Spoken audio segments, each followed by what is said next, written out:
Власта има намера да ги остави граѓаните од социјално ранливите категории на улица без покрив над глава. Ова е ставот на Општинската организација на СДСМ. Реакциите стигнуваат по истекувањето на периодот предвиден за продолжување на договорите за закуп или откуп на становите во така наречените социјални згради. Од СДСМ прашуваат зошто во Велес цената за откуп на овие станови е вртоглаво висока. Според квадратурата која што има, цените се движеле различно, значи според категоријата која што била. Сега има зголемување од 30%.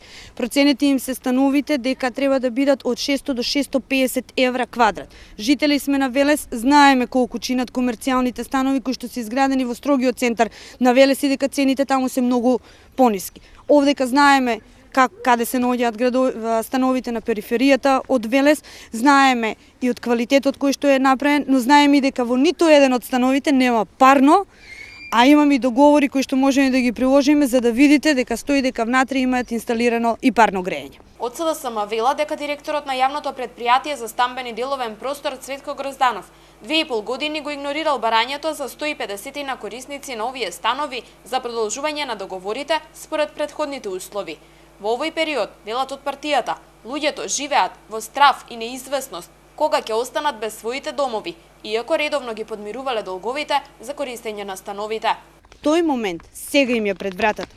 Сега кога буџетот на Република Македонија е празен и треба да се полни, а граѓаните се осиромашени до максимум од лошите политики, власта на Груевски излезе со неверојатно барање кон овие семејства. Бараат од станарите да ги продолжат договорите за закуп со становите со нови цени, нови договори, кои што се неколку пати поголеми и поскапи од претходниот. Новите цени, велат од СДСМ, комплетно им ја затвораат можноста на овие граѓани да ги откупат становите во кои живеат.